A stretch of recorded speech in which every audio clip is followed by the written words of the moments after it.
Assalamualaikum warahmatullahi wabarakatuh. Para penonton, bertemu kita lagi membincangkan sebuah buku namanya 30 Bisikan Hati Isteri. Dan kita sekarang sudah sampai kepada bisikan hati isteri yang keempat.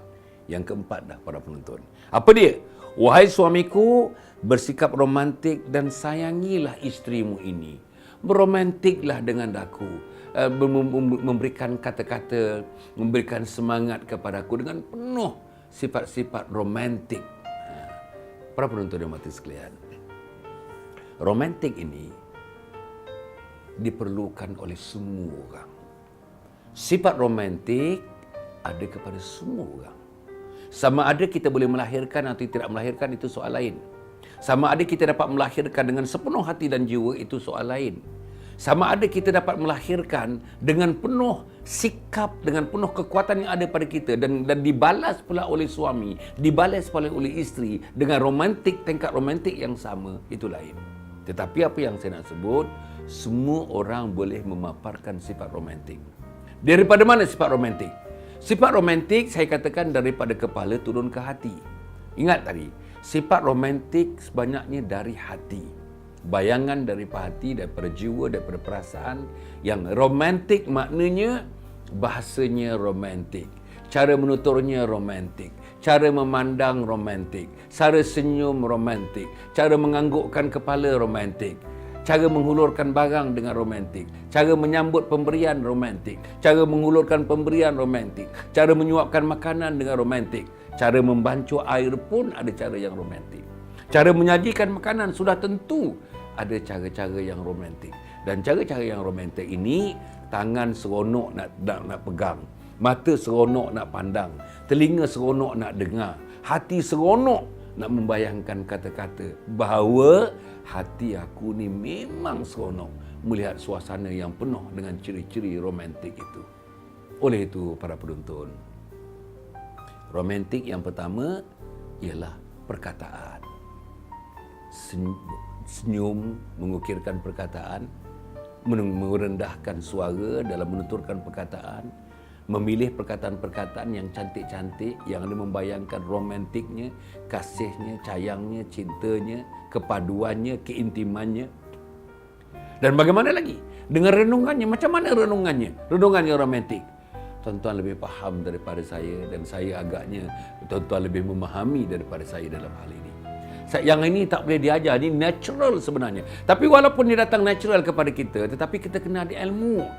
Kalau tak ada ilmu, sayang ciri-ciri romantik yang ada pada saudara itu tidak dapat dimanipulasi dengan sebaik-baiknya akibat daripada suami dan isteri tidak mempunyai ilmu dalam bidang ini. Sebab itu saudara, program ini penting. Sebab itu tuan-tuan, episod ini sangat penting. Sebab itu tuan-tuan, yang kita bincangkan sama ada bisikan hati isteri atau luahan perasaan suami adalah penting.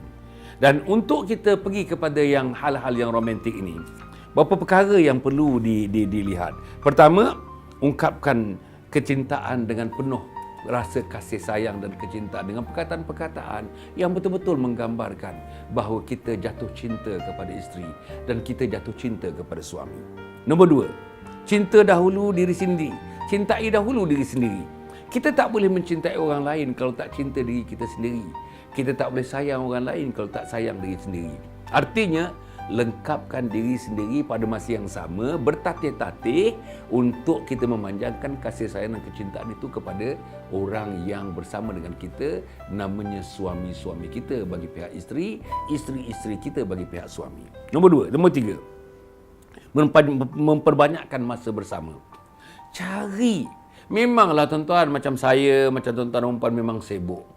Kerja yang saya buat ni memang sibuk. Di luar rumah sibuk, dalam rumah sibuk. Orang datang jumpa saya datang jumpa orang. Berbagai-bagai. Kerana kerja saya macam juga suami-suami yang lain, saya rasa kerja berpandukan kepada hubungan dengan manusia-manusia lain. Maka apa pun kita mesti cari jalan untuk memperbanyakkan masa bersama dengan isteri. Yang keempat, tunjukkan melalui sentuhan. Sentuhan-sentuhan, pegang isteri kita, pegang tangan dia, ramas-ramas tangan dia, tak ada masalah. Depan-depan anak pun boleh kita buat, setakat yang seadanya, yang sepatutnya. Yang tidak menunjuk-nunjuk sangat, tidak melampaui batas sangat-sangat. Biar anak perempuan menyaksikan mesranya isteri dengan ayah dan ibunya. Biar anak laki-laki merasakan bagaimana sentuhan ibunya kepada ayahnya yang menyebabkan ayahnya sudah kahwin 20 tahun tetapi subur mekar kasih sayangnya yang dipancarkan dan dipahami oleh anak-anaknya. Kemudian jangan lupa hari-hari istimewa. Kemudian tu sentiasa menghulurkan buah tangan. Ada saja buah tangan, ada saja pemberian yang menggambarkan bahawa ciri-ciri romantisme itu ada dalam kehidupan kita. Pandai memujuk, dan yang penting sekali ialah tidak lain dan tidak bukan apa yang kita lakukan dalam hal seperti ini. Tuan-tuan dan puan, saya nak ingatkan diri saya, nak panjangkan ingatan kepada tuan-tuan. Semakin tua kita, semakin berumur kita, ada orang kata dah lali lah. Ada orang kata nak nunjuk-nunjuk, malulah nak pegang tangan dengan isteri. Malu apa tuan-tuan?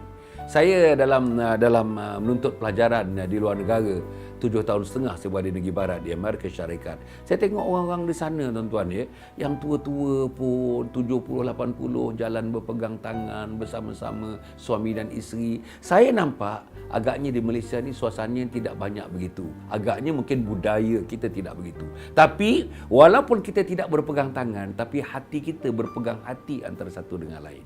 Inilah yang dinamakan sebagai romantik, yang mesti kita tegakkan sebagai salah satu budaya kecil dalam rumah tangga kita untuk mengekalkan, memanjangkan hubungan kasih mesra di antara kita. Cukup setakat itu. Bertemu lagi pada masa yang akan datang untuk membincangkan tajuk yang sama. Aqulu qouli hadza wa astaghfirullahal azim. Wassalamualaikum warahmatullahi wabarakatuh.